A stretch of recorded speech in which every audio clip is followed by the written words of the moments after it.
بسم اللہ الرحمن الرحیم۔ السلام علیکم۔ قرآن مجید میں بیان ہونے والے بہترین قصوں میں ایک قصہ بنی نوع انسان کے باپ حضرت آدم علیہ السلام کا ہے۔ آپ اللہ تعالیٰ کے پہلے نبی ہیں۔ آپ کا قصہ قرآن مجید کی مختلف 9 صورتوں میں بیان ہوا ہے۔ اللہ تعالیٰ کے اس احسان کو دیکھیں کہ حضرت آدم علیہ السلام کو پیدا کرنے سے پہلے فرشتوں میں ان کا ذکر کیا۔ سورہ بقرہ میں اللہ نے فرشتوں سے کہا کہ میں زمین میں خلیفہ بنانے والا ہوں، تو انہوں نے کہا ایسے شخص کو کیوں پیدا کرتا ہے جو زمین میں فساد کرائے اور خون بہائے، اور ہم تیری تسبیح حمد اور پاکیزگی بیان کرنے والے ہیں۔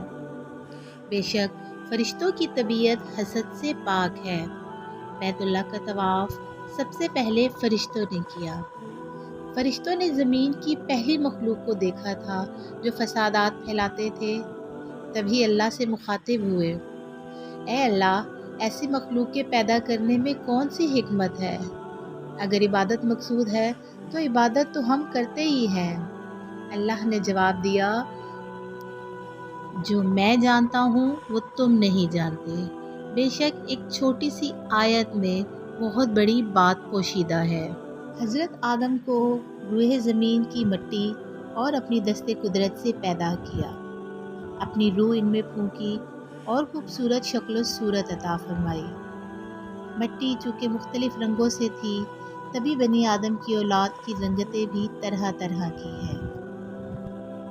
اللہ تعالیٰ کے حکم سے جب حضرت آدم علیہ السلام میں روح پھونکی گئی تو سب فرشتوں نے سجدہ کیا سوائے ابلیس کے۔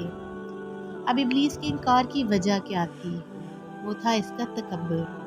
اور تکبر کس بات پر تھا؟ آگے چل کے پڑھتے ہیں۔ حضرت آدم علیہ السلام کی پیدائش سے 2000 سال پہلے جنات زمین میں آباد تھے۔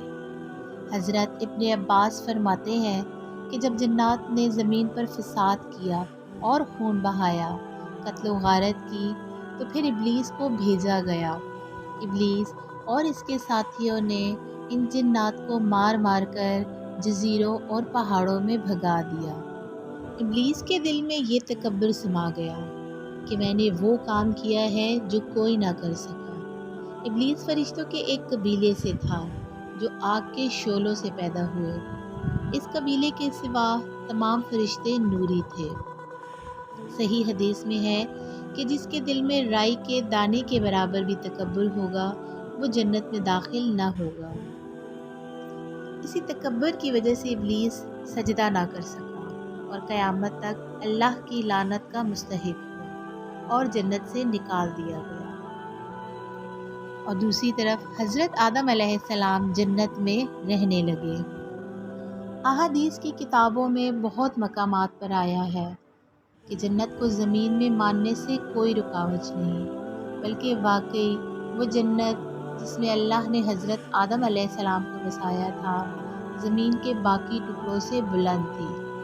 اس میں درخت تھے، پھل موجود تھے، سایہ دکھائی دیتا تھا، نعمتیں تھیں۔ اور پھر حضرت آدم علیہ السلام کے لیے حضرت بی بی حوا کو پیدا کیا۔ اور اللہ نے فرمایا، تم اور تمہاری بیوی جنت میں آرام و اطمینان سے رہو، جو چاہو کھاؤ پیو، بس ایک درخت کے پاس جانے اور اس کا پھل کھانے سے منع فرمایا، اور کہا کہ شیطان تمہارا کھلا دشمن ہے۔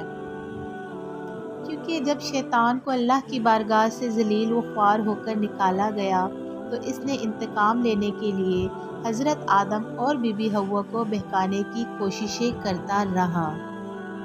سورہ اعراف کی ایک آیت کا ترجمہ ہے، اس میں ابلیس حضرت آدم سے مخاطب ہوا کہ تمہیں تمہارے رب نے اس درخت سے اس لیے منع فرمایا ہے کہ کہیں تم دونوں فرشتے نہ بن جاؤ یا ہمیشہ زندہ رہنے نہ لگ جاؤ، اور قسم کھائی کہ میں تم دونوں کا خیر خواہ ہوں۔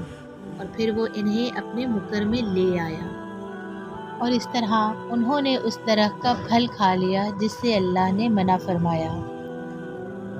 اور پھر اس جرم کی سزا کہ آسائش و نعمتوں والی زندگی کو چھوڑ کر مشقت اور محرومیوں تک پہنچے، یعنی وہ جنت سے نکال دیے۔ دونوں نے اللہ تعالیٰ سے معافی بھی مانگی۔ حضرت آدم علیہ السلام 60 سال تک جنت میں رہے۔ حضرت آدم جمعے کے دن پیدا ہوئے اور جمعے کے دن جنت سے باہر نکالے گئے۔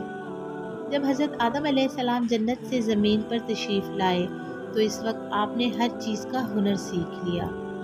حضرت آدم کا پہلا کھانا گندم کے 7 دانے تھے اور ان کا پہلا لباس بھیڑ کی اون کا تھا۔ جنت میں ان کی کوئی اولاد نہ تھی۔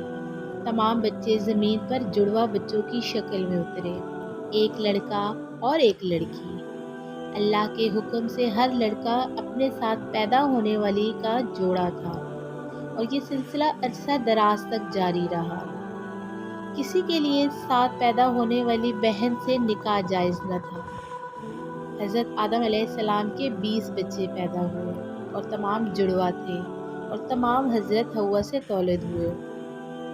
حضرت آدم علیہ السلام کی عمر 1000 سال تھی۔ وصال کے وقت فرشتے آپ کے پاس جنتی کفن اور خوشبو لائے۔ آپ کی نماز جنازہ 4 تکبیروں کے ساتھ ادا کی گئی۔